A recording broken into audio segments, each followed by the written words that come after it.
চাঁদপুর আড়ত বাজার এলাকায় যাত্রীবাহী জৈনপুর বাস ও সিএনজি স্কুটারের মুখোমুখি সংঘর্ষে বেঁচে নেই চালক, হাসপাতালে আহতরা।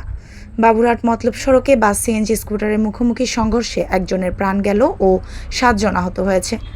ঘটনাটি রোববার 8 জুন বেলা 1:30টার দিকে মতলব দক্ষিণ উপজেলার বড়দিয়া আড়ত বাজারের ঢালিবাড়ির সামনের রাস্তায় ঘটেছে। আহতদের চাঁদপুর সরকারি জেনারেল হাসপাতালে এনে ভর্তি করানো হয়েছে।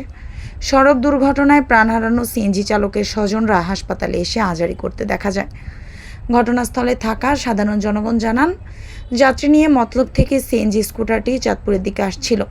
বড়দিয়া আড়ত বাজারের ঢালিবাড়ির সামনে আসলে চাঁদপুর থেকে ঢাকা অভিমুখে ছেড়ে যাওয়া জৈনপুর পরিবহনের বাস বেপরোয়া গতিতে এসে সিএনজি স্কুটারের সাথে মুখোমুখি সংঘর্ষে সিএনজি স্কুটারটি দুমড়ে মুচড়ে যায়।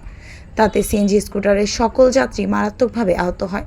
স্থানীয় জনগণ দ্রুত ছুটে এসে আহতদের উদ্ধার করে চাঁদপুর 250 শয্যা বিশিষ্ট সরকারি জেনারেল হাসপাতালে নিয়ে আসলে কর্তব্যরত চিকিৎসক বিপ্লব দাস সিএনজি স্কুটার চালক মতলব উত্তর উপজেলার উদমদি ছোট হলুদিয়া গ্রামের সিদ্দিকুর রহমানকে মৃত ঘোষণা করেন।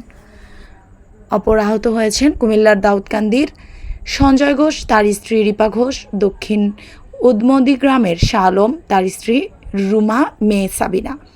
এছাড়া অজ্ঞাত যুবক ও অজ্ঞাত শিশু মতলবে স্বাস্থ্য কমপ্লেক্স হাসপাতালে চিকিৎসাধীন রয়েছে। গুরুতর আহত সঞ্জয় ঘোষ, তার স্ত্রী রিপা ঘোষ মতলব উত্তর উপজেলার দক্ষিণ ও উদমদি গ্রামের শাহ আলমের ঢাকা মেডিকেলে রেফার করা হয়েছে।